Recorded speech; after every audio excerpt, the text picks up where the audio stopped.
What's up, family? We are welcome back to the Double R Radical Roots podcast. I'm all over the place now because I thought we were already going.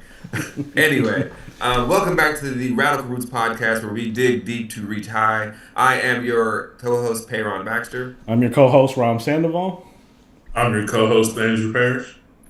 And again, we are the Radical Roots podcast. We are so blessed and thankful to have y'all with us tonight as we dig into this new year. So, fellas, new year. How we feeling? Feeling pretty good. Ringing the new year with my wife and my two little girls. We went to Dave & Buster's, did a 6 p.m. ball drop, played some games. And then after that, I had a double espresso to make it through the night.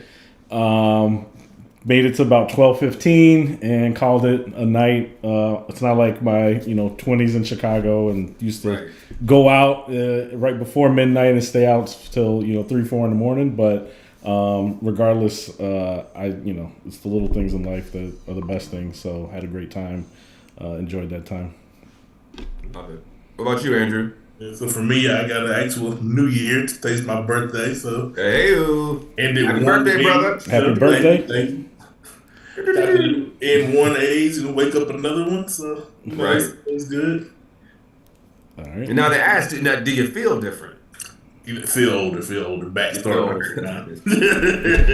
I think once you get past 30, all those, like when I stand up too fast, all my check engine lights turn on. It's like, oh my God, I got to sit back down. I'm of that age. Me and Ron are of a different class, if you will.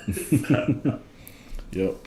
No, but for us, I think we just played it cool. We played some games. We actually had some guests over. We actually were up until about 3:15, and then had to get up at 7. So we didn't get too much sleep and rest. But you got to go with a bang sometimes. But as we're approaching now, we're in 2025. If you're listening to this podcast, we recorded this on January 2nd, 2025. So we're 48 hours in. How are we feeling? Are we still here? We still got it? We still all right? Well, yeah, I still got it. Try to be positive going into the new year, and you can't escape the news. Waking up, the first thing I saw in the news was an attack. The New Orleans clearly was an attack when you see a car going through a crowd, and then learning that they pulled out a gun, started shooting. Really just craziness, and it's sad. We go through this all the time.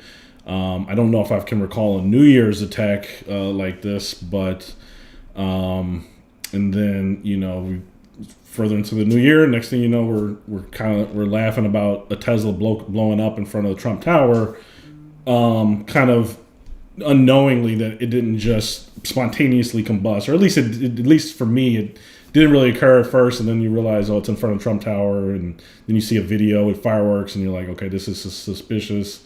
And the driver of that car lost her life. I guess we still don't really know what kind of terror, if that was a terror attack or not.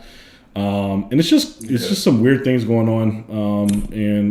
But it's kind of the norm in this country. At the end of the day, it's just violence, senseless violence, where people are trying to cause as much carnage as they can, using whatever they can. And it's really a shame that we have to bring in the new year that way. And, these are the things that we're talking about. But So do we think anything's going to come from this? Like, what are we thinking? Do we think there's going to be some sort of policy change or rhetoric change? Because all the rhetoric I've heard out of this has been immigrants did this. It's those Mexicans coming over the border that caused these two acts to happen on New Year's Day. That's what I'm hearing from the incoming administration. Yeah, I think, I still don't even want to speculate. To me, there were so many different stories coming from the mayor of New Orleans, the FBI, and conflicting stories. And even I don't want to speculate out of about these stories. There's so many things that we're not even privy to. Who knows? But what I will say, and what I can speak on factually, is that there seems to be this narrative that it's, like you said, immigrants are at fault. So right away, within minutes or an hour, Trump was tweeting or truthing, whatever they call it over there, that it was immigrants. They had crossed the border. Yeah, right after Fox News, I guess, had ran a story that said the truck had just crossed the border. They left it very ambiguous for you to say, like, oh, across the border, like, did they cross the border for the first time? Were they coming back from, Mexico? Like, but what I see is the Republicans running with it. Like, it's not something that's like, oh, we made a mistake, let's renege it. It's, oh, that was not a mistake. This is intentional. And to me, this is what, and we talked about this Sunday. This is propaganda to me. This is something that they found, something they could basically ride on to support their agenda. Basically, so I think they're setting up their administration for violence against immigrants, brown people, just like we talked about Sunday. Yeah. What do you think, Andrew?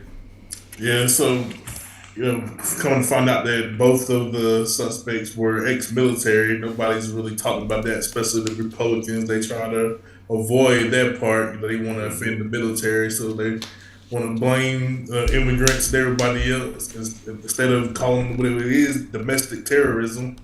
Let's just label it what it is and go from there, because we need some more laws, some more restrictions on domestic terrorists just as well, because they cause just as much havoc as terrorists from other countries have in our country. Then they kind of find out the guy in Vegas actually shot himself before the car blew up. So Yeah, I think there's this old idea that America itself is a political body, right? The body politic. We talk about that quite frequently. The body politic and how we operate into the body politic and how the legislation and bills and laws get passed through the body politic. But I think about when you think about America, like you just think about it, if you just shut your eyes and just woke up on a random morning and someone said the word America to you and said, if that was a person, what would America look like? Using not necessarily your experience, but what the conventional wisdom is for that word. And I would say America is genderized and racialized, where from its power source, America is a white, male, dominated institutionally, not like all of us existing, but institutionally, right? Who creates the rules and systems and shapes and frameworks is a white male dominated system, right? And anytime I hear about a white male dominated system or any sort of a homogenous system, I think about what does it take to get there? So with our laws are supposed to create outcomes. So I'm thinking about, as we're talking about these two men that committed these acts, they both were in the military. When we talk about, there's just this mental health problem, these mental health issues, PTSD, and there are real issues, but I think they're also not. It doesn't allow us to talk about the system that got those men to that point, or those people to those point. There's 22 soldiers dying every day due to suicide, people doing the push-up challenge, and all those good things. But the question is, what's happening to them? What's radicalizing these men to either cause harm to themselves or cause harm to others? What access do they have? What information are they sharing? What are they doing over there? Instead of just saying, support the troops and blah blah blah. I'm a big proponent of, I understand our imperialistic nature as a country, but also to be in the imperial empire, you must do terrible things. And when you do terrible things and come back home and you're trying to be in polite society and people are like, I'm against violence, I'm against this, and you're seeing little kids and people, innocent people, and you're like, man, I did some of that stuff overseas.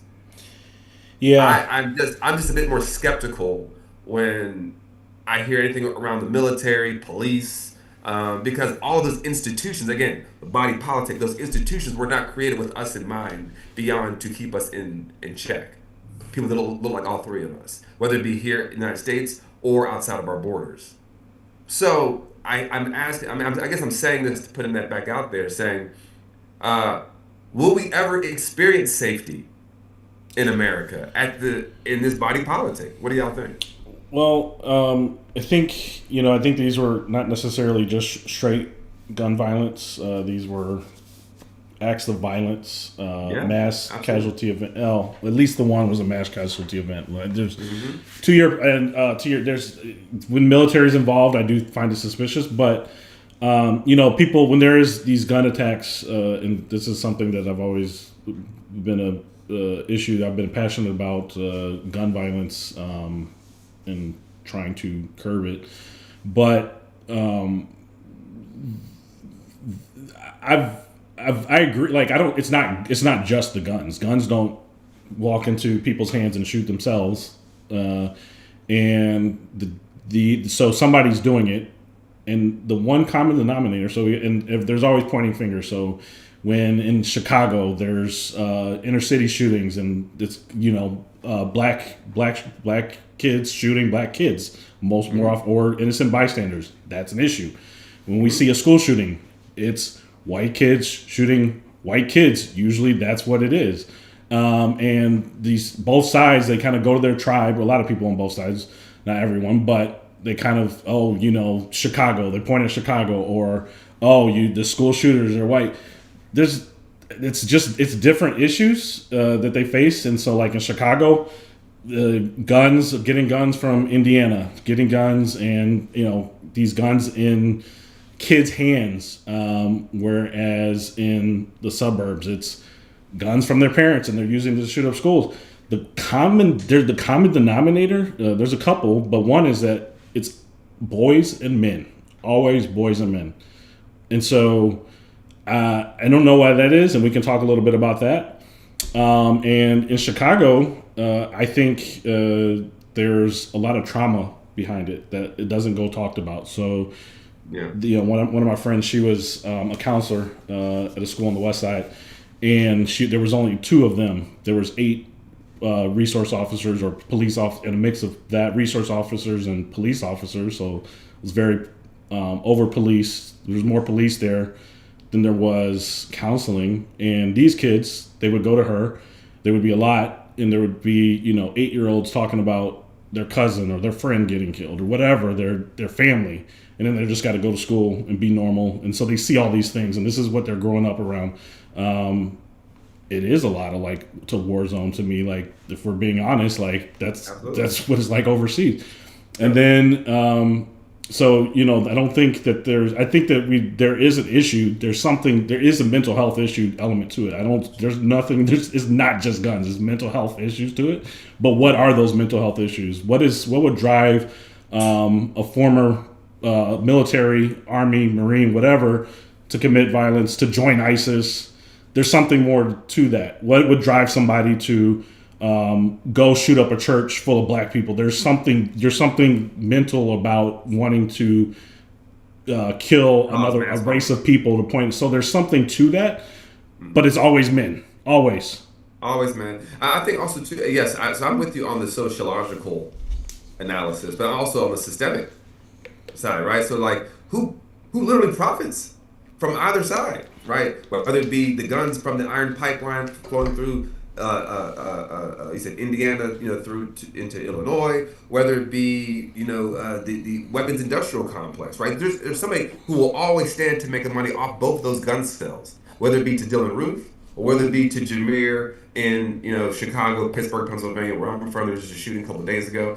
There's some company that will make money off of both those guns getting sold, and they have hundreds of millions of dollars put on lobbyists to go to Congress to say don't pass no gun laws. All of a sudden it's that time of year where all of our Congress people turn into clergymen, and all they can offer is thoughts and prayers. That's it. They can't offer no.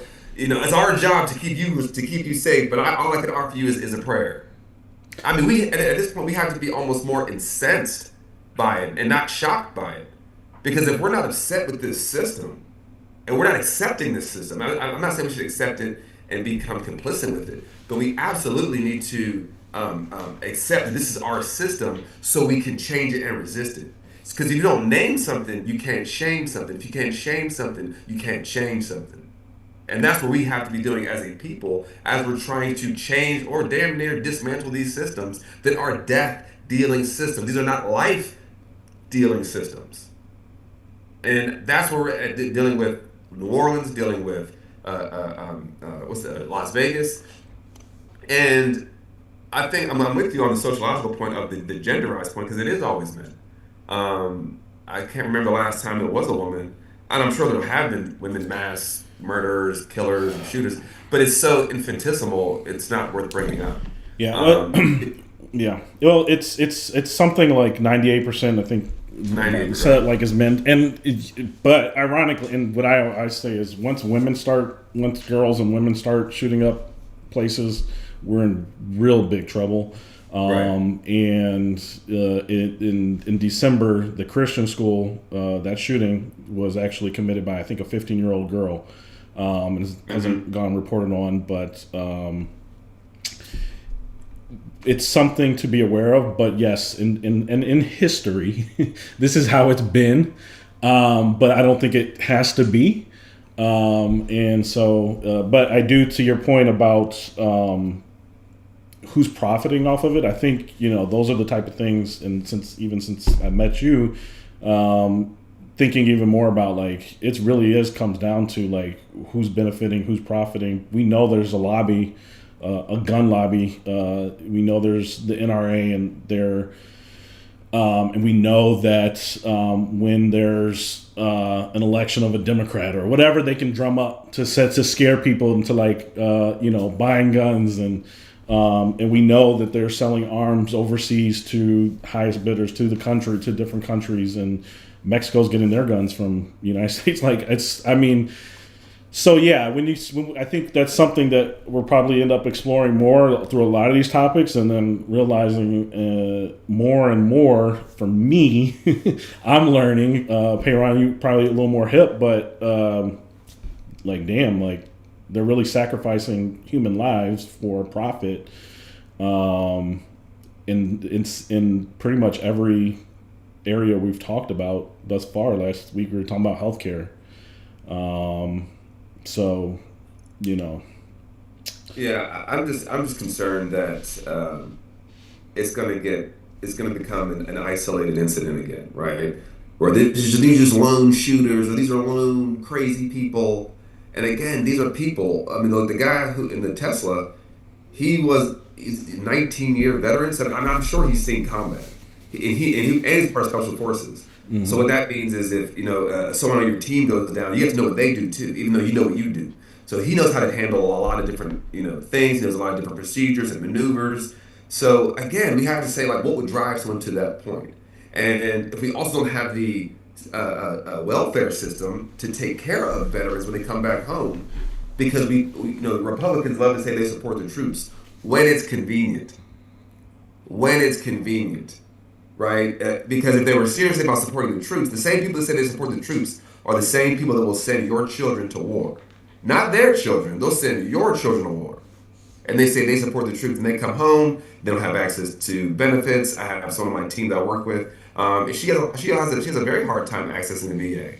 Just and how they have access to care and treatment, and the cost of drugs isn't super cheap for her still. So like there are things that still happen to people, and then we say, well, thank you for your service, but we never asking what is that service, and what does that do to the person? Does it strip them of their humanity, their emotions, their like what they see, what they've done? Then we just say thank you, and here's your Applebee's every Veterans Day, and here's your Chili's, and here's your Waffle House. Instead of being like, hey, do you need help? You having a hard time finding a job? You having a hard time sleeping? You having a hard time dealing with substance abuse? We're never asking that. We're just thank you for your service and the uniform and Fourth of July. These people need help, and they're doing this for empire. They're doing this for the imperialist nature of America, and that's the reality. And now we're at a point where everything has been so privatized, whether it be your healthcare, as we talked about last week, whether it be your education coming up, the Trump administration, because they're trying to get rid of the Department of Education, and only if you have a subscription to school can you go to school. Whether it be your, just anything, right? And of course, all the insurances, right? We're so commodified, and now we're commodifying people that they're just cannon fodder. They go over there, they become our special forces, then they come back here, and there's nothing for them to do. They can't use their IED reverse detonation tactics at a corporate job. They can't. It doesn't work there. And then we say, well, they're a vet. We like them. And that's what I'm saying. I think we have to try to dig deeper into these systems. And should we be revering them, or should we be challenging them to hopefully reform them or dismantle them? yeah, I think that's a good point. I don't think it really goes talked about enough. I think a lot of it's like patriotism, blind patriotism. America's the greatest, rah rah rah. Well, what actually makes America great? So we're saying it can't get better. Like we can't continue to get better. For like, what does that mean? And I think a lot of people are, just kind of blindly, people of faith. I'm Christian myself. I think faith without works, they say, is dead, right? So there's extra steps that I think that we have to take. I don't think we can just send people to war, and we can just keep sending people to war and then expecting them to be normal. I don't think we can keep letting kids witness carnage day to day and violence day to day and expect them to come out normal and just come up to be normal adults. I don't think that we normal? Like, what's normal? Like, we don't know what that is anymore. Yeah, we don't. And it's like, we can't see kids. The thought of a school shooting, it's always, before I had kids, it's been something that's just crazy to me. But now thinking about when, my daughter's going to be learning how to take cover in her classroom is heartbreaking. I mean, how old are your kids, Rob? 5 is my oldest, so she'll be starting school next year, and I got a 2.5-year-old, right? And you have a 4-year-old, right? Yeah, 4-year-old. My son's 9, and I'm going to cut you off. I'm going to add to your point, if you don't mind, for a brief second. I'll let you finish.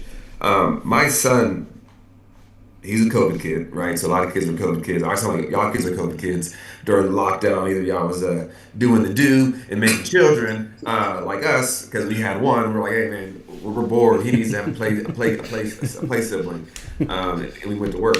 But when he was 7, he went to school for the first time due to COVID. Because before that, 4 years before that, he was, of course, in daycare or whatever. But in 7 years old, so he was in 2nd grade. And he comes home, and it's maybe his 3rd or 4th week of school. He's never been to an actual school. So this is his first, and he's in 2nd grade. So his first time going through it. Didn't do pre-K, none of that stuff, due to the pandemic. And he comes home, and I can tell he's different. And I'm like, Ethan, what's up, man? He said, Dad, we had our first break-in drill. I said, someone broke in? Like, what's a break-in drill? And he was like, yeah, they said, if they come in, listen for the footsteps. And we had to get under our desk. We had to get in the corner. We had to get really quiet. And I was like, oh, this is an active shooter drill. And I didn't say that, but I realized that break-in drill is a euphemism because our political class is so cowardly.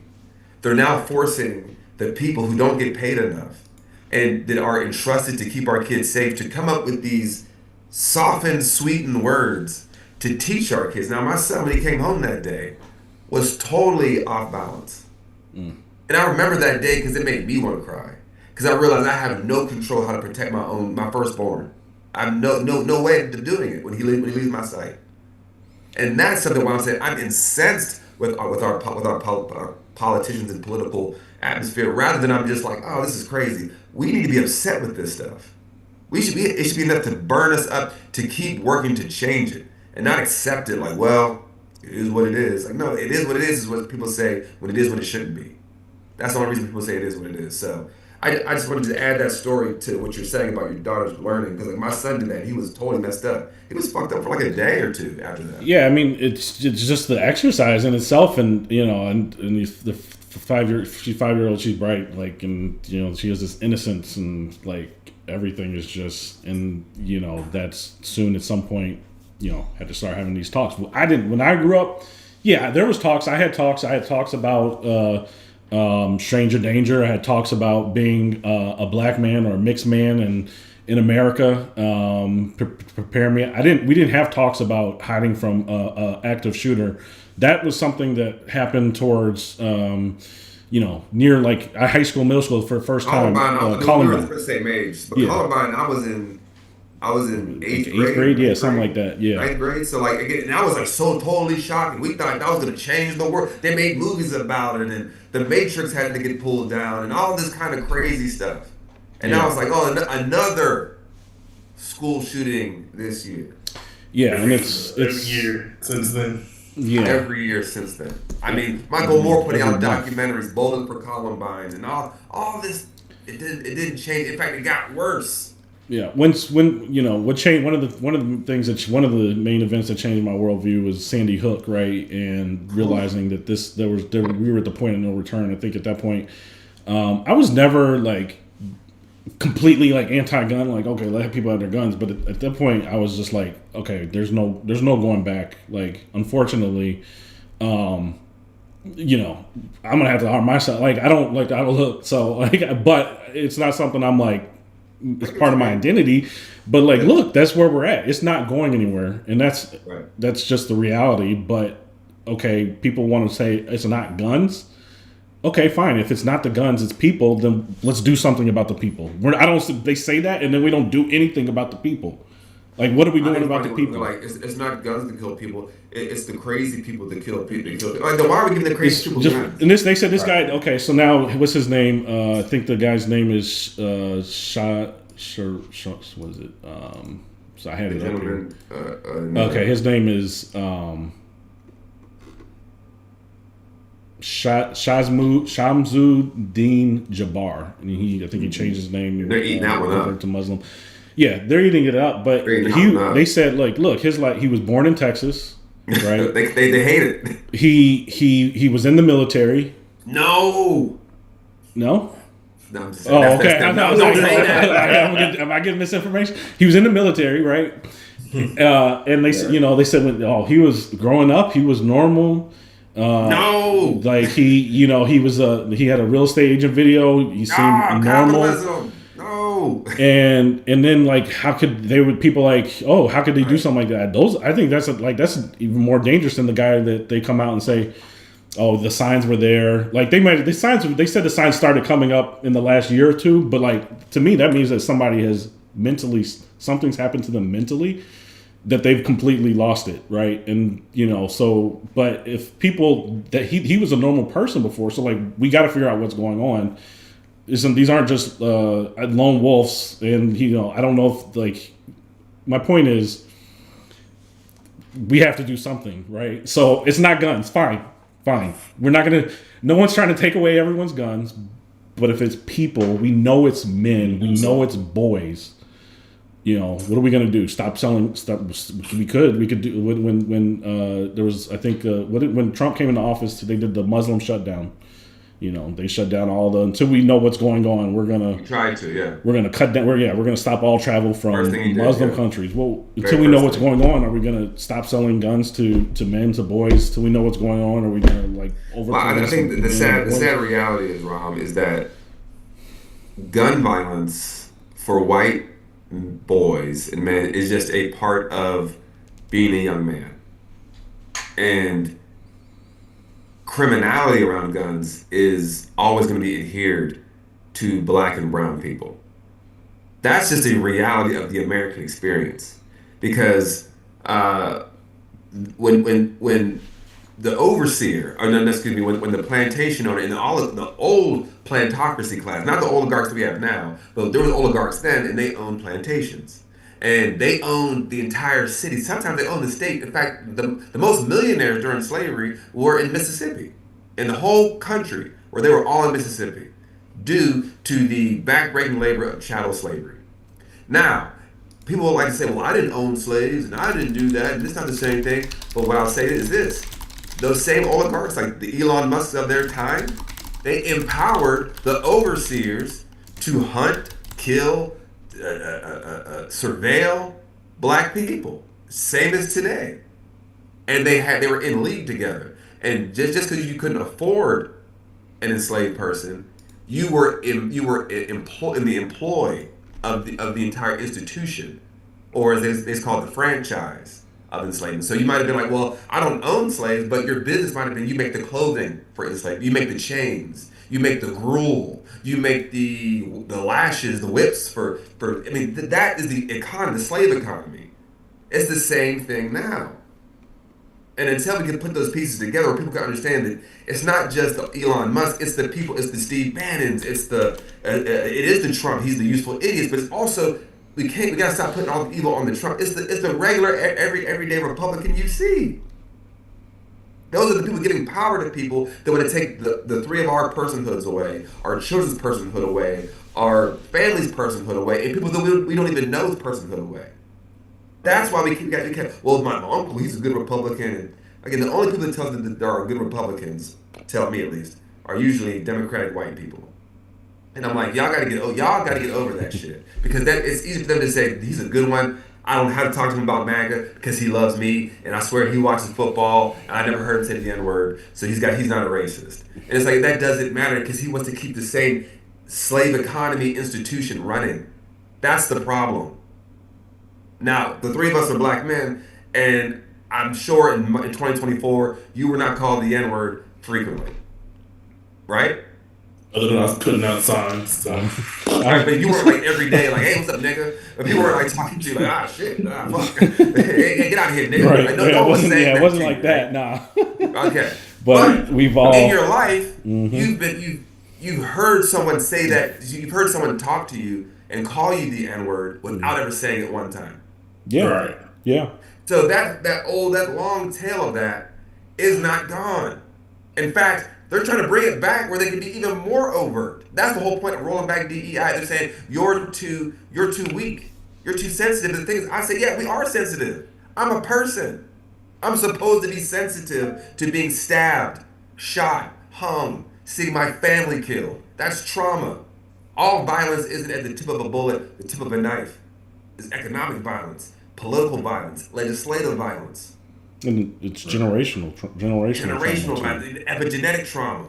Yeah. Brothers, we got to get deep on this stuff because folks are acting, well, no, it's all good because I voted for Harris and we're all good. Listen, y'all got to do the work over there, y'all. You got to go talk to Uncle Buck, Mr. Ricky, Aunt Tammy. Yeah. Because not. Well, they're trying to, and we'll shift a little bit. We're trying to rewrite history. And, as always. And I'm going to pull up something which you were talking about slavery reminded me of today. Let me just pull this up here. See if I can get this one. All right. So what I did, I put up a quote from Donald Trump and put up a truth this past few days, maybe today. It said the tariffs alone created this vast wealth for our country. Then we switched over to income tax. We were never so wealthy as during this period. Tariffs will pay off our debt and make America wealthy again.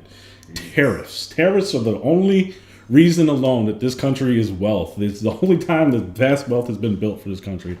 I mean, this is free labor from the slaves, right? Yeah, this is revisionist history. This is as it gets, and this is why Donald Trump is such a danger. And people will read this and they're on board with tariffs. And similarly, again, kind of going back to our original topic. What I have on the screen, Trump and GOP allies falsely blame New Orleans attack on immigration failures, right? So this story comes out, as soon as it comes out, they're blaming immigrants. We now know that this man was not an immigrant, right? He was born here, right? And they have taken this story, they've run with it, they left it up. Marjorie Green, whatever her name is, Taylor Green. MTG, like MTG. Like MTG, that's what I call it. MTG, not MTG. MTG. Yeah. And then you got Mike Johnson, the Speaker of the House, coming out here and doubling down. And then Speaker Mike Johnson says the Biden admin is focused on nonsense. He wasn't even focused on before ISIS inspired attack. Like the border. They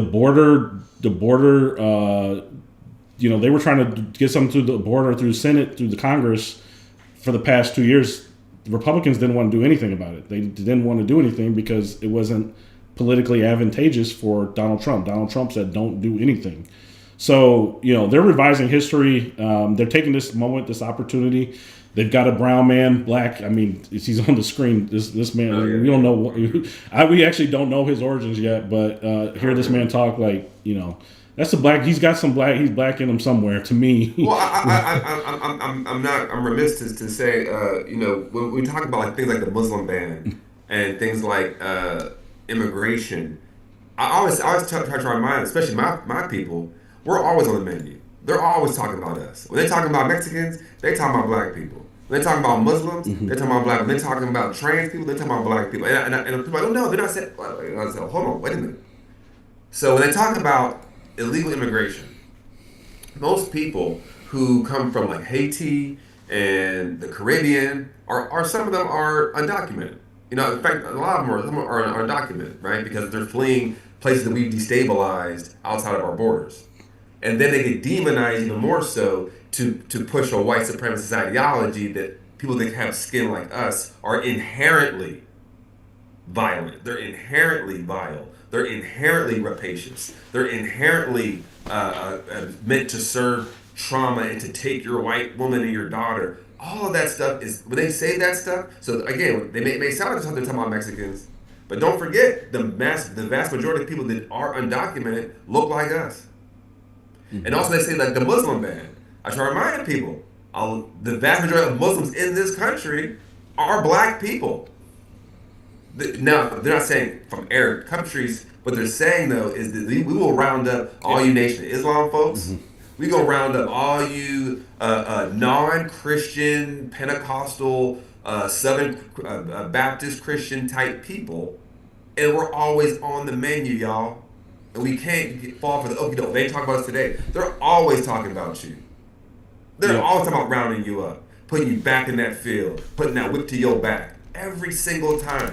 So we just got to be a little more nuanced and be able, not nuanced, but discerning when listening to what they're saying. Because one thing is, they're always lying. When their lips are moving, they're lying.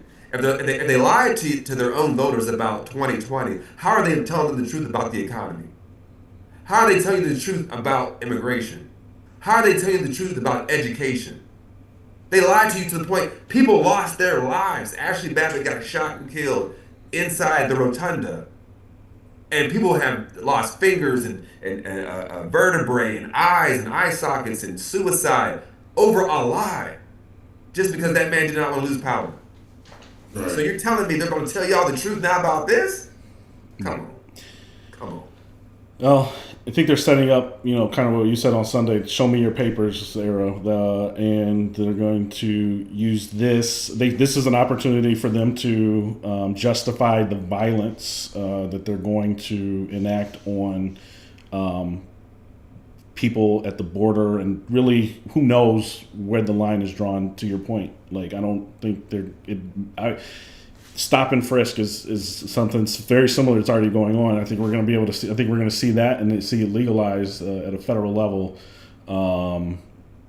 anywhere. Now, that's just where we're headed. And I think this is a great example because we're seeing it real time. They're telling these people. They're telling MAGA. They're trying to tell America. They're trying to gaslight America into saying that this guy immigration is the reason for this happening. Like, the border being open. Okay, how? We have to be willing to be like, fuck that, man. Like, if we keep accepting that, because there was an article in the Atlantic today by a guy named Graham Wood. And Graham Wood's a long time Islamophobe, but he puts together what happened in Louisiana and saying that the only way to stop this from ever happening again is to dismantle the Islamic State. So there you go. You got your racism. You got your conservative lies, and then you get your expansive imperialist wars, which serve what? The weapons military industrial complex. Right. So it's just that quick, and then we see how the media. This is the Atlantic. This isn't the New York Daily. This isn't the Daily Mail. This ain't the New York Post. This ain't Fox News. This is the Atlantic. This is supposed to be an elitist, high-minded, folks like top intellectual minds write for this thing, supposedly, right? And that was today. So he said the only way to stop what happened in Louisiana is to go destroy another country. Send your sons, your daughters to go fight. They come back all fucked up in the head, and then that's the only way to stop what happened on New Year's Day. Y'all, we gotta say no. We gotta say no. We have to accept it that these people are insane, and then we can resist it. But if we keep trying to make these concessions and like, oh, it can't be that bad, or it's not that, or they are our enemies. There's no one outside of these borders that is my enemy. Peyron, how can you say that? Russia wants the downfall of America, blah, blah. Do you know who when they say the folks are fighting for our rights? Oh, we're fighting for your freedom. You know who's taking my freedom? People like Justice Roberts, Clarence Thomas, Samuel Alito, Brett Kavanaugh, Neil Gorsuch, Amy Coney Barrett. That's who are actively, right now as we're talking, taking my freedom, my rights, my respect, my dignity of me, you, Andrew, my family's personhood away. Yeah, I think that. Yeah, and I think the key word there is actively, because I do think I actually have no doubt that there's the border. There's something happening at the border, and something will happen as a result of the border, not necessarily from South America or Mexico, but whether it's China, Russia, there's things that can happen in the border, and I think that because it was used as a political football, as opposed to actually trying to, I actually agree with Kamala Harris. Like, there does need to be improvements on the border, but there's middle ground, right? So if you recall, and people have a short-term memory, people forgot that the Trump administration had kids in cages, tearing families apart, very inhumane, right? These are just people. These are regular people trying to make a better living for themselves. And really, in a lot of cases, as a result of things that the United States or movements or involvement that the United States has had in South American governments, right? And played a part in. So kind of, chickens coming home to roost is what it really is. But I digress. So I'll say that, but too, also with that, there's still kids that have not been returned to their parents. Mm. In fact, do you guys remember last year? Was it maybe 2020? God, that's 2025 now. 2023, where there were stories about kids that were like in the Cheetos factory, and they were losing scalps. They couldn't make it to school, and they're like, "Who are these kids working in these factories, getting injured or killed?" Do you guys remember these stories coming out? Nah, I don't. Yeah, this was like, maybe it wasn't a lot. It was maybe about 13 or 14 stories. It might have been the end of 2023. A lot of these kids were from the separation back when Trump was in office, because they got taken just same way they always have trafficked children in this country, regardless if they were the children of indigenous people. They've got put on reservations and got put in those conversion camps or conversion schools or conversion camps, or there'd be the children of enslaved people who were put in camps, or they're called plantations, and sold off and moved for profit and used to mortgage and blah, blah, blah, and to Andrew's point, to build the wealth of this country. This is they're still trafficking children to this day. And it comes off as philanthropy. Oh, this is an at-risk child. But it's really someone who just wants to put that person into a situation where they can get free exploitative labor from them. Again, look at Arkansas. Look at Sarah Huckabee Sanders is doing. They rolled back child labor laws. Y'all, all this stuff is coming at the exact same time. We're not even asking why. Okay, we're going to cut off the Department of Education, and we're going to allow child labor to come back. And no one's saying, oh, that's the connection right there. Not their kids, our kids, so our kids can serve their kids. It's a neo-feudal state they're trying to go for. Yeah. While you were talking, I pulled up that article, gave the viewers a chance to read, myself a chance to read that. Yeah, so that was news to me, but very interesting. And tragic. The Graham Wood one? Or which article? Oh, I had an article about the child labor and the Cheetos and the interviews they had with all these kids and them rolling it back. So, what do y'all think about that? Like, kids' labor laws. I mean, this is where we're going as a country. Like, this is where they want to go. Well, we don't have much time, but I will say the America and Americans have benefited from child labor since for our entire lifetime, right? We don't see it, but the material in our phones, the exploitation of African minerals, cobalt, like those things, those minerals are like some of the most important minerals in the world for AI, supercomputers, quantum technology, whether it's that or our Nike shoes, right? So it's really hard to we're beneficiaries is the fact about it. I think that we can call it out, and I think we should call it out. But I also think that we have to take more extreme action than what we've done, or myself and especially others who've maybe done nothing, to stop supporting those things. And it's a collective responsibility. I don't know where to start. Let me put it like that. I can do my certain things. I can stop shopping Amazon. I can stop buying iPhones. I can stop. You guys got blue bubbles, so I know we all got iPhones, right? And so we got to call out sometimes our own hypocrisy, and some of the things is like. Well, I don't know if it's hypocrisy. If it's the fact that I'll say that it's the idea that like we live in a society, but we want better for that society, right? We're not saying, oh, strip it all down to the nuts. If can't nobody get free, we're saying is we need to change the terms and conditions, to your point about Apple, to how we deal with each other in society. And if people are unwilling to, then we need to be able to make a fuss about that and say we need to make different choices, and we need to be public about that, about why we need to. We need to talk to our significant others. I mean, me and my wife get into it all the time about like groceries and Amazon.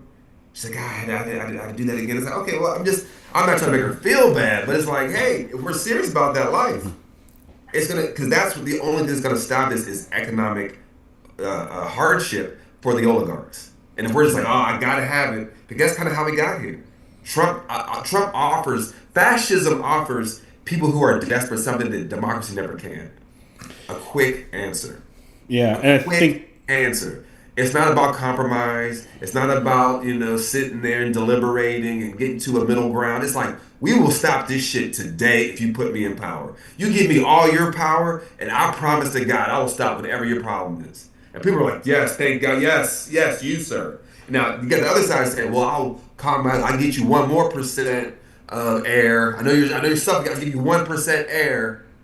And people are like, I don't want to hear that shit. I want the right now. Give me that black tar heroin. I want that shit between my toes. Go in there, type drug. I want it right in the vein. And that's a hard thing to fight. But we have to understand that we have a society of people that 54% of adults read below a 6th grade level. So they're going to try to find the folks. They're going to just tell them what they want to hear. The same shit their granddaddy and their uncle and them talking about. And that's what we're trying to fight. And hopefully this podcast and this show is trying to show people that, again, you don't have to accept that to be the norm. Yeah, I think, and to your point earlier, we have to stop saying that there's nothing we can do about something. So radical roots. We talk about progress through action. That's, I think we want to give, ourselves. We want to talk amongst ourselves and also our viewers, right, of what type of actions we can take, and we're exploring it real time. Like, we're trying to figure it out. So at least I am. Around you guys, but I think really trying to figure out, like, well, what are the most effective actions that we can take, and how do we make it so that it's not just one individual, but it's a collective, so that it can actually be felt. I mean, again, I'll bring up this Costco issue. Costco, it's not even an issue. For me, it's not an issue, but right. It's been an issue for, I guess, MAGA's hates that they decided to keep DEI, which has led to to a lot of people saying, hey, I'm signing up for Costco. I just moved here. I switched to Costco because I've always known, like, I don't like Sam's, I don't like Walmart, but I only had Sam's at my old house. Right. So I switched to Costco, and so it was not a surprise to me. Like, I'm kind of aware and a little bit in tune with these things. And I think that, that's one way that we can use our wallets as activism. We gotta be confident in it, though. We can't be like, oh, I'm gonna do this in my family. You gotta say, this is why I'm doing it. It's the same way when we ask these folks, hey, when your Uncle Jerry and Aunt Tammy invite you over for Thanksgiving and they're MAGA and you don't want to go over there, it's not about just not going. You can say, hey, Aunt Tammy, Uncle Rick, I'm not going over there because you gave your power to a madman that will hurt my fellow brothers in humanity. Mm-hmm. Right? Like, we have to have some backbone, and a lot of us don't have backbone because we never had to exercise the backbone or the muscles around the backbone. And now there's a moment where it's going to seem The thing about fascism and authoritarianism is that it's seductive. And I don't know if you guys remember our first episode. I said something like people are addicted to living not free. We're very addicted to living not free. We're very addicted to allowing somebody else make the decision for me. All right, well, the experts and somebody else, and now we're at a time where I said earlier, the liars are in charge. We have to take responsibility. So you ask, well, what's something we can do? The first thing is talk to your neighbors. Talk to your community. Make sure you know who is who around you. Do you know how to grow some shit? Do you know how to set a broken bone? Do you? These are. I mean, it may sound silly, like I'm trying to talk Walking Dead thing, but like seriously, these are things. Mutual aid, right? Do you understand? Do you know someone who knows how to sew? Someone who knows how to fix cars for the cheap and get materials. Stuff. You have to start having those conversations. And guess what? If it's not in your neighborhood, then you're surrounded by people that are so accepting and used to the privilege that they're absolutely going to lean into the power structure. Yeah, it's interesting you bring that up, and we'll probably talk about this on maybe the next episode would be appropriate. Kind of the survival stuff. Back in Illinois, like if there was a disaster, like I knew whose house I was going to. I knew who had the arsenal. I knew who had the bunker. I knew like who knew those skills. Yeah. I moved here to North Carolina. I'm like, okay, I'm gonna have to learn. Right. Because I don't know yep. Nobody's gonna open up their bunker or open up their who's gonna just good to have those skills in general. And I'll tell you what, the people on liberals own guns, Democrats own guns, Republicans own guns, Americans own guns. But I will tell you that the right owns a lot of guns, and they do a lot more training, and they're training their kids. This stat I'm gonna say shocked the shit out of me. I don't know if y'all know this. Out of I think it's made at 98% of all the AR-15s in America. 98% of the AR-15s, you hear me? Mm-hmm. Are owned by 7% of the gun owners. Mm-hmm. Wow. 98% of the AR-15s in this nation are owned by 7% of the subset of people that own guns. Yeah. So it's not like one person per gun. Everybody got no, like a few crazy MFers got guns. Like, why no one has like 13?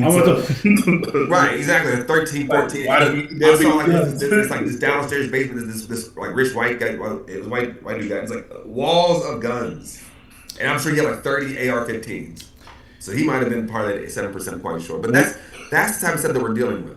Yeah, one of the things I'm gonna have to do for this podcast is put up some visuals in terms of the data and the graphics, because those type of stats put things into perspective. When you see like the 1% has 90% of the wealth in the entire country.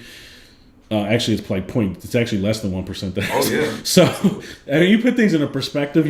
I think, and you see things visually like that, people think about it a little bit differently. It connects a little bit differently. I think a lot of what we talk about and a lot of what people are being fed is not being put into perspective. And so if there's ways, but people don't want perspective. People kind of want easy answers, man. Ignorance is bliss. In confusing times, people want the problem is the fucking immigrants. So as long as I hate immigrants, they'll take care of me. And it's like it's the Martin Niemöller poem. At first they came for the Jews, and I was not a Jew. But then they came for the kindness. But then eventually they came for me, and no one was there. Yeah.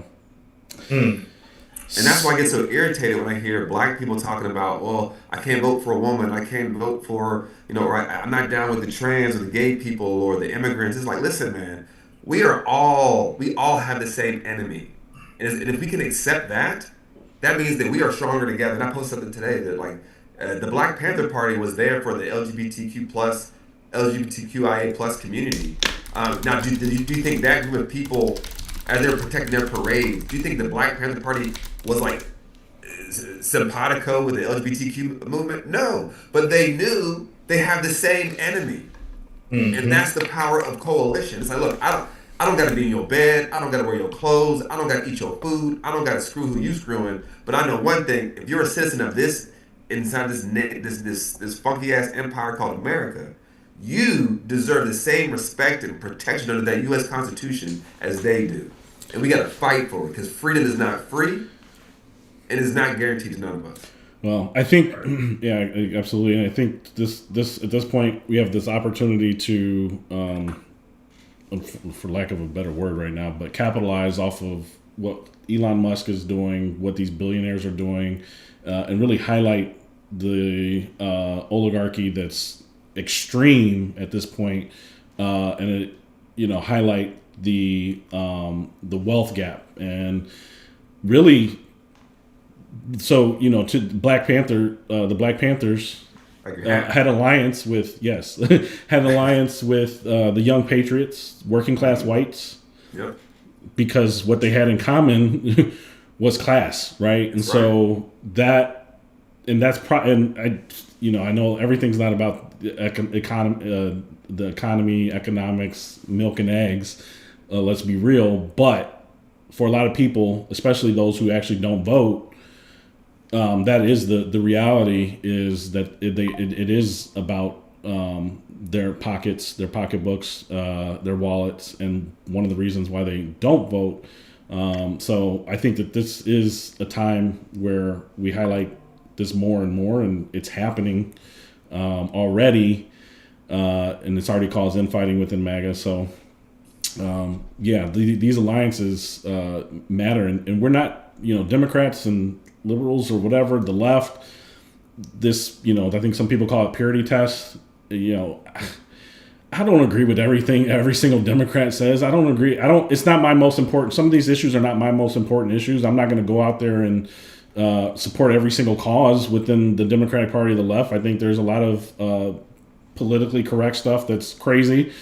But at the end of the day, in come 2026, when we have the next major elections, we can debate all we want to between now and then.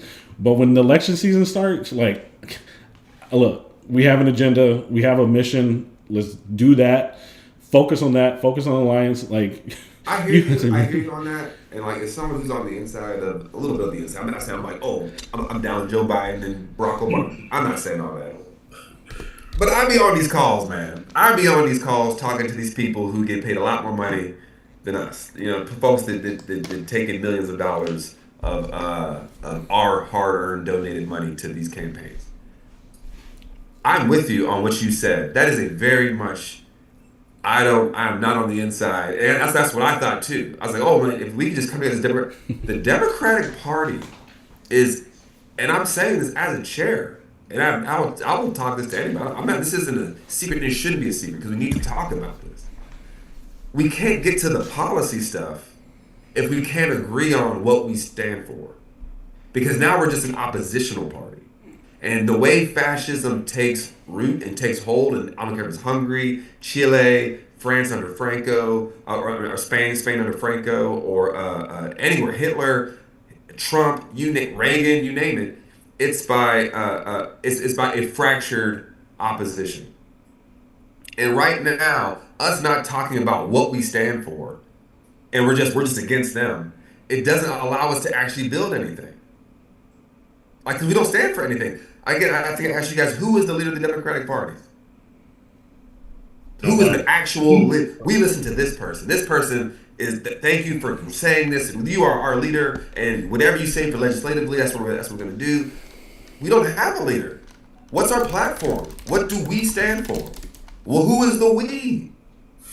I had to Google the guy who beat AOC. Jerry Connolly, because I mean, but I agree. And for me, it's simple. People should be able to live their lives. Doesn't matter if they're not harming others.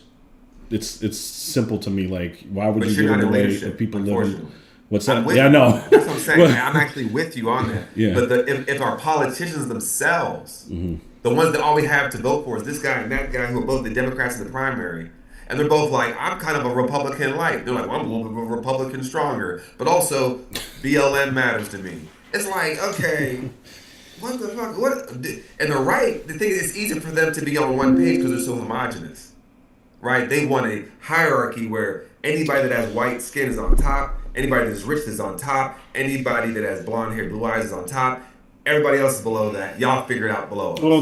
Well, that's why it's predominantly a party of white men. 87%. And 87%. and their leadership is predominantly All white men. It's disproportionate to Republican voters. They don't really. And if you see include a black women. Republican, that's because they were voted in a white area. That means that they are held responsible by white people. That's why they always have racist things that go along with racism because they're only being held accountable by those racist white people. But yeah, exactly. And then Democrats are, you look at the DNC. I mean, that is like, you couldn't tell me what the majority was, right? Right. It was so tight. So it's this huge tent, and it's so many things. And so we're like, as Democrats, we're not going to. I don't think it's impossible to just agree on it. I think we just have to agree on the high level idea, not every single policy, like every single issue. So, anyways. No, but I think this is, we can take it to another episode, but I think we should dig on this because I think it's easy to just dismiss culture wars as like, oh, well, I don't agree with everything that's going on. But it's like, but I say this though, we can get sucked into their bullshit by saying like, I'm not all the way dialed in. I'm all the way down with that. I'm not saying you're saying this. I'm going to give this one little coda here, and then I'm done. I promise. Is that Where are you gonna say? Go ahead. I'll give you an example. I'll be transparent, like right with myself. So, trans rights. That's something that's not been important to me. Something I wouldn't go out and necessarily do a march. However, I see trans being picked on, and I think it's wrong. So more and more, I'm like, this is my fight too now, right? Like. That's what because we're here. Okay, Republicans are now talking about Biden wasn't doing anything. Now we got ISIS doing terrorist attacks, and okay, but after the election, Nancy Mace was talking about the first thing they passed was the bathroom bill, right? That you couldn't so these things are this is what they're focused on. So. No, yeah, and this is my point earlier, and I forgot. Thank you for saying that again, because you brought me back to my point. Is that what's happening though? Is that they're actively passing laws to hurt people. Yeah. Right. And what's happened is that people that have a conscience, like you and myself and Andrew, will say, "Well, that's terrible. Don't do that." And what they'll say, "You're a groomer. You're a pedophile." And no one's be called a groomer or a pedophile. So you're like, I'm not saying this is you. The average person who is not as dialed in as us. This is what I'm saying. I'm not really dialed into all that shit. Now, this is no different than when Birmingham, Alabama had so many bombings. It was called Bombingham. It was called they had a place called Dynamite Hill in Alabama because there were so many arsons and explosions of killing of the four young black girls in the 1950s. Right, this is all the same place. And what happens if you're a white person saying, "Hey, I'm not for that"? What do they call you? An N-word lover. And they're like, "I don't want to be that." So we have to be careful of it. And I'm not saying you wrong. I'm just saying, but like when people, we need to check people. Like, no, we should care about that because what's going to happen is, if I don't care about those people's rights, what you're saying is, who are you allowing the state to take rights away from?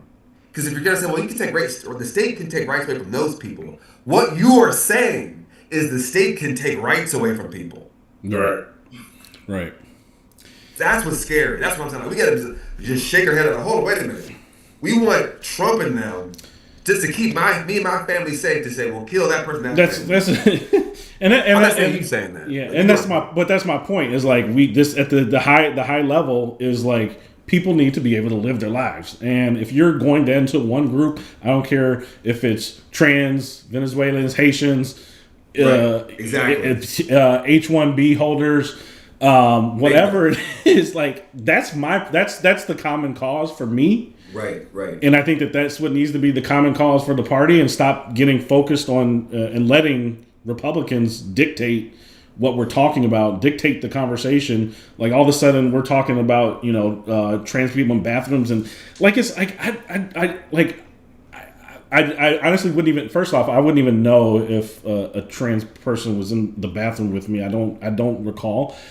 In college, in my 20s, partying in Chicago, whatever. Like, sure. I seen women's in the men's bathroom, and it's like I don't like. But the problem isn't necessarily is the trans people or black or Haitians or H1Bs. It's the idea of the whole point of colonization is to compartmentalize humanity, right? So is it these people are here, those people are there, but we're all people, right? We're all humans. We all didn't ask to be born. None of us are asking for this system. None of us created this system. None of us really like this system. And to be an American, this is the 52 fake out that's hit us for centuries. Is that if you look at the systems and institutions that are actively harming you, your community, your life, your life, liberty, the pursuit of happiness. If you talk about any of these institutions that are impinging upon that, they say you're anti-American. And what you're saying is, I want our society to be better. But what they're hearing is, you want to take away my privilege, which is built on your oppression. And oppression is like pain, right? Oppression is like if you got stabbed in the stomach, and I said, "Hey, man, I know you're bleeding out right now, but can you just hold on to that because it's not a good time. It's not a good time to call that ambulance right now." And you're like, "Okay, I can't hold this shit. I'm bleeding out of my stomach. I need you to bring the ambulance here now." So hold on, it's not expedient to bring the ambulance to your house right now. We're trying to get over here, and people who are oppressed don't have time for that mealy mouth BS. And this is what we got. This election cycle is trying to appeal to everybody, which means you appeal to nobody. Yeah. All right, guys. So I'm going to bring us in a little bit for the last. We'll try to wrap this up in 5 or 7 minutes. These conversations were great, by the way, tonight. And definitely, I need some more Andrew in my life. I need some more cowbell. I need some more Andrew. Well, to simplify a radical, we need to find our multiples. That too. Well, and we were talking after our last podcast a little bit, kind of watching our rollback, and I think Andrew, you said you need to step it up a little bit and talk. Listen, 2 years ago, was it 2023? I think I had a goal to do at least one public speech or something. So I did it, and I ended up doing that. I sat on a panel for cybersecurity. And I said I wanted to do like a webinar, so it was like my first webinar in 2023. So like that was my goal in January 2023. By the end of 2023, I think I did like 5 or 6. This doesn't come naturally to me. I never imagined myself doing podcasts and talking, and Andrew, I know you said similar, but yeah, man, like we're ready for you. Your thoughts, brother? Birthday guy? Oh yeah, it is news. I'm trying to overcome that barrier, it's like still do something, even though you're uncomfortable, still get out there. We'll fight through this and work through it. We need you, brother. We need you. We love you. We appreciate you, brother, so much. Seriously. I mean that from the bottom of my heart. Thank you. I'm glad you're here for another year, brother. And then guess what? I'm going to be on your ass, making sure that voice is getting out there. Because we need you, man. We need you, brother. So, like, but with all this, Andrew, Mr. Birthday Boy, who's only 22 years old, please, what are your thoughts around how the Democratic Party is messaging, trying to appeal to everyone? And should we probably pivot back to the left and to people that comprise the base? Or what are your thoughts on the kind of the vision or the future? We'll end with that. What do you think, Andrew? I think the Democratic Party definitely has to find a middle ground because we've gone so far right to try to bring in Republicans that might have been falling off the cliff, fall away from Trump. So the middle has moved. We need to go back towards the left. Maybe towards a populist approach, maybe. A real populist. Yes. With AOC losing, I didn't even expect her to win because the Democratic Party is trying to fight against the populist movement right now, fighting against Bernie, fighting against her, the squad. So, it's time that we do embrace that because the younger generation has already embraced that. And as the older generation is aging out, I think we need to find the young people that come in who might sit at home or sit on the couch instead of go out and vote. So we need to find our footing, find out who our base is. Do you think? Do And you like you think? said, find a leader because, like, who's leading the Democratic Party? Nobody really knows. I want to say Hakeem Jeffries, but I think he's just waiting for somebody else to take that mantle. Do you think? Um, do you think the Democratic Party is operating in a way that is appealing to young people, appealing to those voters who are disaffected, appealing to people who may not be politically fit? Do you think the Democratic Party, as of January 2nd, 2025, is doing that? Andrew. No, I don't think they are listening to young people. They're more listening to their donors than the base. Like it's kind of hard to fight against the 1% when they're the one funding your campaign. Yeah.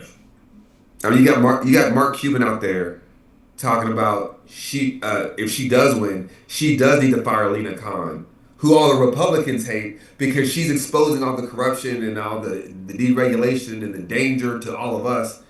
But the guy who's Kamala Harris's billionaire is saying the same thing that the right wing billionaires are saying. So Right. when They're people all say billionaires. the rich and billionaire class is a parasite, are we being for real? I mean, I don't know if you want a billionaire on stage for you because the other side has a billionaire, but the other side's billionaire is an apartheid Nazi. One generation separated from being in the Nazi party, Emerald Mine Air owner, right? So like, I don't. I just think the Democratic Party really needs to get it together. I will do an end with this though.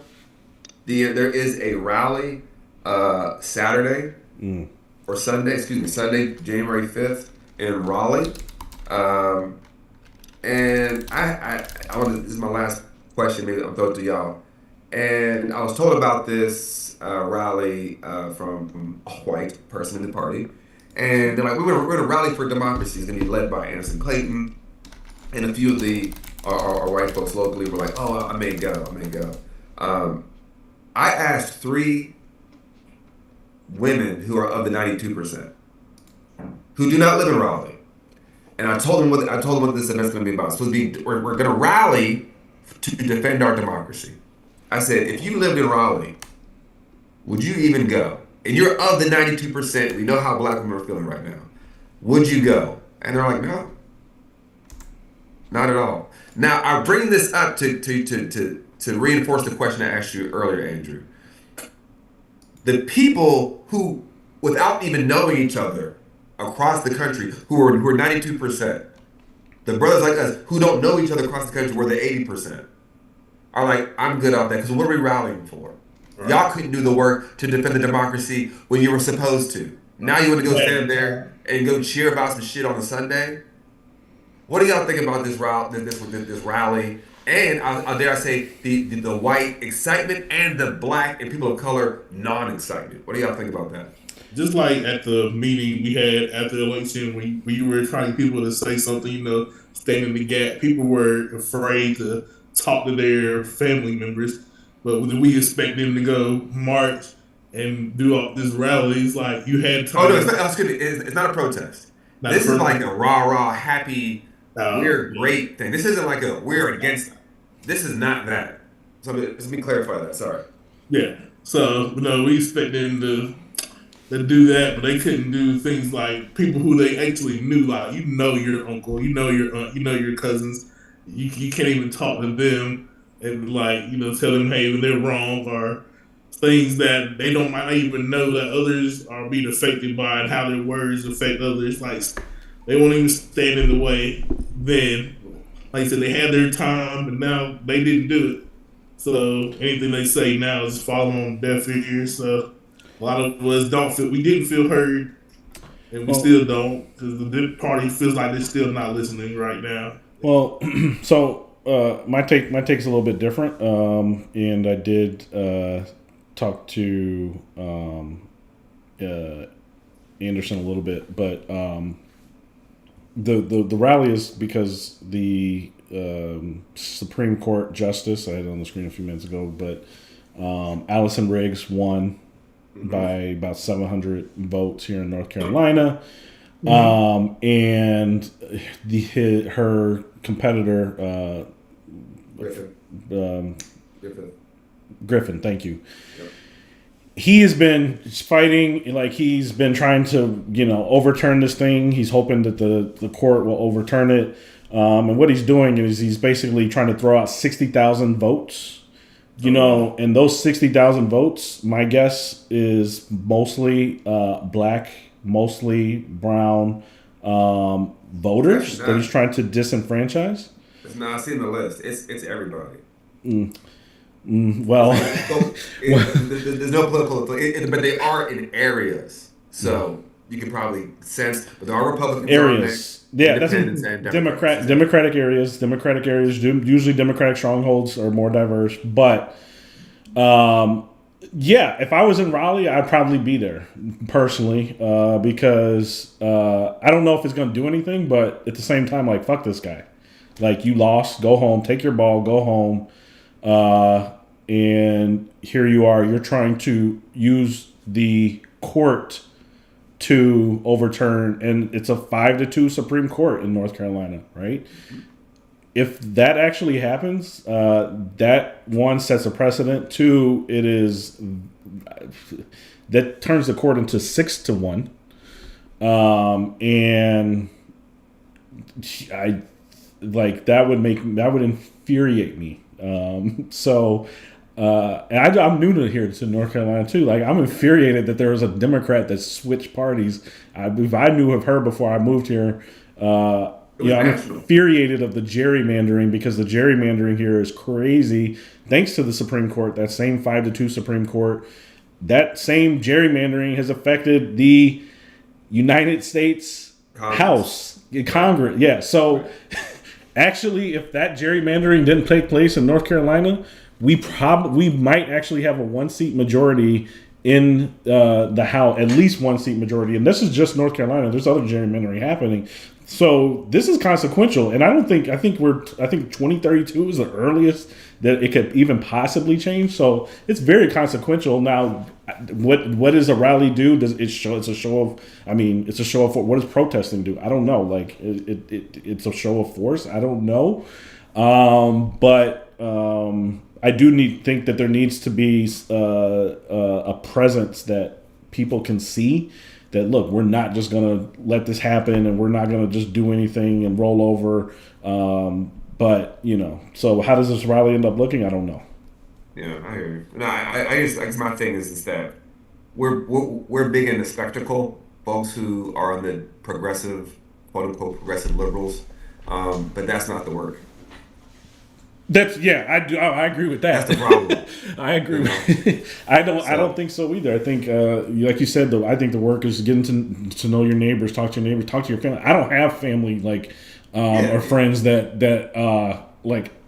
my friends is like trying to explain. My friends and family is at least trying, at the worst, is trying to explain how bad it's going to get, and how serious the situation is. It's not talking about MAGA. And, I'm sorry, I just don't. I've never I've probably cut off one person, which is not much, right? Yeah, I don't have many in my life. Yeah. So in fact, no. Yeah. So, but I know my friends have friends who are MAGA and things that that they're the ones that had to step it up a notch. I think the work is, and maybe I'll learn I'm gonna do the precinct chair thing and see what that's like and get to know, because apparently my spot, my precinct has been empty. So, all right, I'm better than nothing. I've met a lot of my neighbors. I just moved here. I've met a lot of my, not just my neighbors, but people in the area. I've made connections through the campaign. So I'm excited about it. I think that's the real work. Here we are, 3 black men in Union County. We're the minority in the county. And I'm not saying, I know there's people in the county that are doing things, but, we're not a representation of the county itself. We're a representation of the segment of the county, and it is what it is. But you're the precinct. You're the current Democratic chair, and Andrew, I think you're going to be a precinct chair as well. And so, who is stepping up? like, how are you stepping up? Are these people that are going to the rally, are they the ones that are also doing precinct chairs and things like that? And I think that's because even at the rally, I went to the Barack Obama rally here in Charlotte, downtown Charlotte, and I was volunteering, so I was going around getting people to sign up to knock doors, which I was doing the next day, right? And there was a lot of people that were like, "Nah," like I'm hearing this. yeah. So at the beginning of the line, the people that are there early, I'm already signed up. I'm signed up. I've got Start to get towards the back. They're like, "Oh no, not interested." They're just there for the spectacle. Yeah, they're just there for they want to see Obama and I'm sitting there. It's a Friday, and I'm like, oh, this is not good. Like, we're taking all these people and they're we're here on a Friday instead of out there on a Friday. And I showed up to one of the the houses that was hosting canvassers and door knockers. I show up on Saturday morning. I think it was like 9 a.m. And she's like, yeah, a couple people canceled. There was an older couple. They were at the rally yesterday. They were standing up all day. They're tired. There was a snafu, and they sent people to all the people to one house, 100 cars to one house. And I'm like, so anyways, the point is like, I think it's good to be involved and show up to these things. And yeah, I want to, I got to meet Eric Holder, shake his hand, Governor Roy Cooper, Josh Stein. I met him twice while I was doing this. Obama again. So yeah, I think I would love to meet Anderson Clayton and Allison Riggs and those people in the rally and things like that. I think it's important, but I think other people, and this is something new for me too, right? And I think other people need to realize that this is just you meet people and it comes naturally. I realize I like talking to people, and after hearing some of the things, the people who engage when I was knocking doors. So it's not, and I was nervous the first few times I knocked. I didn't actually like it the first time I canvassed that much. I had a good partner, but I've gotten comfortable being uncomfortable. I'm not uncomfortable anymore, and that's what I want people to feel to, or realize that I'm kind of like one of y'all. I started off standoffish or quiet. I get it. I wasn't used to it either, man. But I guess now I'm saying is we're at a point where even that's kind of too late. We gotta kind of start getting real. We gotta start talking about mutual aid and how to protect communities. All this, we're just at a certain point. I try to remind people all law is white man's law. And I'm not trying to inject race into everything, but I mean that in a way of again, we can look at a Daniel Penny versus a Luigi Mangione and a Kyle Rittenhouse, and we can see how the laws will always apply a little differently depending on who the victim, perpetrator, and conditions are. And we have to understand that rallying, even for just what he's going to do, these laws are all made up. Every law is made up. Everything that we think is rock solid, etched in the diamond has been made up and can change. But if we're just trying to feel good and feel like we're empowered instead of actually empowering ourselves to create change and push back, I don't really understand what we're doing. And that's the hard reality that people don't want to accept. It's cool, look, I'm all for y'all getting riled up. But if the riled up turns into, I'm going to go back home, I'm not saying nothing to nobody, and I'm going to Starbucks, and I can't wait to go on vacation, and I can't wait to say, well, we got work to do. We got work to do, y'all. And guess what's going to land on the folks that are like us first? And I guess my point is the irritation comes from people that have more privileges, there's less threat, and there's less chance of precariousness, just that all they want is the rah-rah. But we have to the three of us have to deal with the boot. That's what I'm saying. Mm-hmm. Right. But I know we're at time. We're 10 p.m. on the 2nd of January. I think we're getting better. What y'all think? I think so. Like I said before, getting to know you guys real time with our audience. I hope our audience continues to grow. And if you stay with us, you're a real one at this point. Yeah. And you're supporting us. You're supporting us early on. You knew us when we were small time, right? So before it's gonna get a lot better, guys. I mean, this is great. This tape was great, first of all, but it's gonna get a lot better. We're gonna keep this up. We're gonna keep talking, and we're talking because today's Andrew's birthday. We didn't want to mess up his plans. But we want to ensure to all our audience and fans that we're going to be here. We're going to try to do short ones on Sundays. We're going to try to keep it to 30 minutes. On the last Sunday, went an hour. But and this time, where are we at now, Ron? We're on time. We're hour and 27 minutes, so we'll be. Okay, I'm out of here. But we're going to try to keep this to an hour. So I appreciate you, fellas. Any words of wisdom before we get out of here, folks? Just progress through action. I think that's one of the goals, and what the action looks like. I think a lot of what we've talked about, precinct chairs and things like that, and rallies, that's business as usual. I think, again, we're in the calm before the storm. I do think that there's things that we're going to have to do to protect the community, various parts of the community, or communities, and that's really what we need to prepare for. But I enjoy talking to you, gentlemen. Andrew, you want to close us out? Yes, I hope everyone has a happy new year. There's still a lot of work to be done, and we're committed to doing that work and informing everyone of what's going on. And we need more precinct chairs for the local. That's right. Union County, for damn sure. So, I'll just say, as we head on out, that I just hope that your purpose aligns with our people, and you have a stiff spine as you walk into that, because that is what is required out of all of us. Relaxing isn't a luxury for folks like us. So, I really hope your purpose aligns with our people. Yeah. Get in the way. That was one of the advice you gave to that room of get in the way. You said, get in the way. For real. Don't let people just talk and say things around you and not say nothing. And like, you're lying. Who told you that lie? You cite your source, speak up. You're a bigot, whatever it is. Call it out, and do it loud and often, as much as necessary. All right, y'all. Signing off. Y'all. Appreciate it. Thank you. Double R. Double R. Not the Rough Riders, but the Radical Roots. All right, now. Take care. All right, y'all. Be good. All right.